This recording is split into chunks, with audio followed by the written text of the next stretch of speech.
ধরুন আপনি একটি বিশাল সমুদ্রের সামনে দাঁড়িয়ে আছেন। সেই সমুদ্রে আছে অফুরন্ত পানি, যা দিয়ে কোটি কোটি মানুষের তৃষ্ণা মেটানো সম্ভব। এখন মজার ব্যাপার হলো, কেউ সেই সমুদ্রের পাড়ে যাচ্ছে একটা চামচ নিয়ে, কেউ যাচ্ছে একটা মগ নিয়ে, আবার কেউ যাচ্ছে বড় একটা বালতি নিয়ে। কিন্তু সমুদ্রের জলরাশির কোনো শেষ নেই। এখন আপনার হাতে যদি একটা ছোট চামচ থাকে আর আপনি যদি অভিযোগ করেন যে আপনার ভাগ্য খারাপ কারণ আপনার কাছে বেশি পানি নেই, তবে দোষটা আসলে কার? সাগরের নাকি আপনার? সমুদ্র কিন্তু কাউকে বাধা দিচ্ছে না। আপনি যতটুকু পাত্র নিয়ে গেছেন ঠিক ততটুকুই পানি আপনি পাচ্ছেন। আমাদের জীবনটাও ঠিক এই সমুদ্রের মতো। অর্থাৎ the problem is not that we ask for too much, the problem is that we ask for too little and with a very small container. নগর বাস্কপের আজকের ভিডিওতে আমরা কথা বলবো আমান্ডা পামারের বিখ্যাত বই দ্য আর্ট অফ আস্কিং নিয়ে, যার মূল আলোচনা হচ্ছে কিভাবে যে কোনো চাওয়াকে পাওয়ায় পরিণত করা যায়। আমান্ডা পামার প্রমাণ করেছেন সাহায্য চাওয়া কোনো ভিক্ষা নয়, বরং এটি একটি শিল্প। আপনি যদি সঠিকভাবে চাইতে জানেন তবে পুরো পৃথিবী আপনাকে সাহায্য করার জন্য মুখিয়ে থাকবে। আর এই বইটির সেই বিশেষ সিক্রেটগুলোই আজ আমি আপনাদের সামনে শেয়ার করব। তাই অনুরোধ রইল মনোযোগ সহকারে আগামী কয়েক মিনিট আমার সাথেই থাকবেন। ভাবুন তো, একজন মানুষ মিউজিক অ্যালবামের জন্য মানুষের কাছে টাকা চাইলেন, আর কয়েকদিনই পেয়ে গেলেন $1.2 মিলিয়ন। শুনতে গল্পের মতো মনে হলেও এটা কোনো গল্প নয়, এটাই হলো দ্য আর্ট অফ আস্কিং।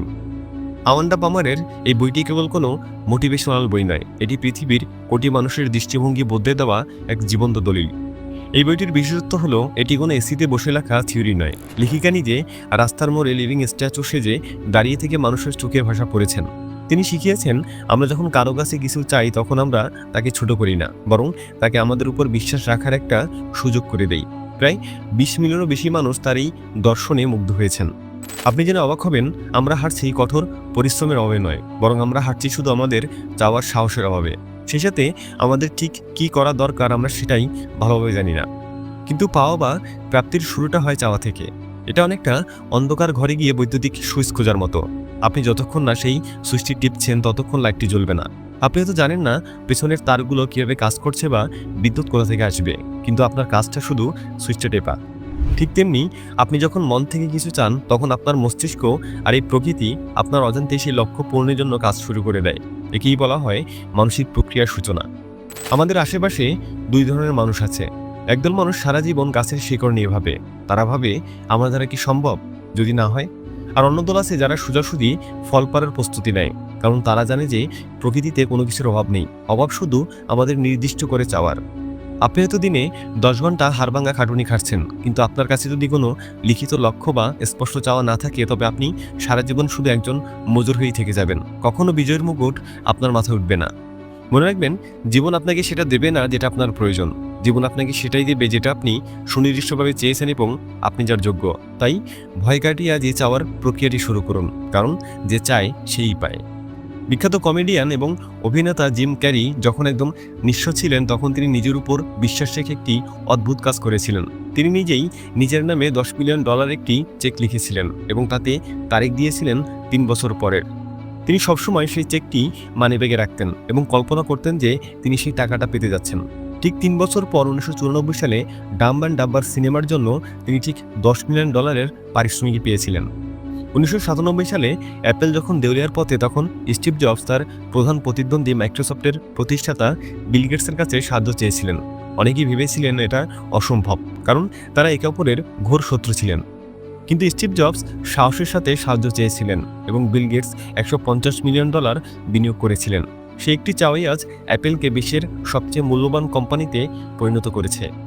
এরকমভাবে মোহাম্মদ আলী রিংয়ে নামার আগে চিৎকার করে বলেছিলেন, আই এম দ্য গ্রেটেস্ট, আমি সেরা। তিনি যখন এটা বলা শুরু করেছিলেন তখন তিনি সেরা ছিলেন না, কিন্তু তিনি মহাবিশ্বের কাছে নিজেরই পরিচয় দাবি করেছিলেন। আর এই চাওয়াই তাকে মানসিকভাবে এতটাই শক্তিশালী করেছিল যে তিনি সত্যি সর্বকালের সেরা বক্সারে পরিণত হয়েছিলেন। বিখ্যাত chicken soup for the soul সিরিজের লেখক জ্যাক ক্যানফিল্ড তার একটি চমৎকার বই দ্য আলাদিন ফ্যাক্টরে বলেছিলেন, আমাদের সবার হাতে একটা জাদুর চারাগ আছে, কিন্তু সমস্যা হলো আমরা সেই জিনকে নির্দেশ দিতে ভয় পাই। আমরা ভয় পাই যদি সে না বলে দেয়, যদি সে প্রত্যাখ্যান করে। কিন্তু একবার ভেবে দেখুন তো, আপনি যদি না চান তবে উত্তরটা তো আগে থেকেই নাই হয়ে যাবে, কিন্তু যদি একবার চান তবে সেই নাটা হ্যাঁ হওয়ার সম্ভাবনা অন্তত 50% বেড়ে যায়। আচ্ছা ভেবে দেখুন তো, আপনার সবচেয়ে বড় শত্রুকে, আপনার অভাব নাকি আপনার স্বভাব? ছোটবেলা থেকেই আমাদের শেখানো হয় বেশি চাইতে নেই, যা আছে তাই নিয়ে সন্তুষ্ট থাকতে হয়।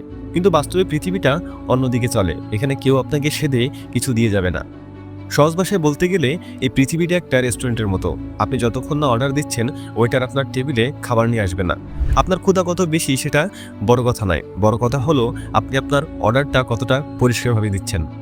আপনি যখন সুনির্দিষ্টভাবে কিছু চান, তখন আপনার মস্তিষ্ক তার রেটিকুলার অ্যাক্টিভেটিং সিস্টেম অন করে দেয়। এরপর থেকেই আপনার চোখ কেবল সেই সুযোগগুলোকেই দেখতে পায় যা আপনার লক্ষ্যের সাথে জড়িত।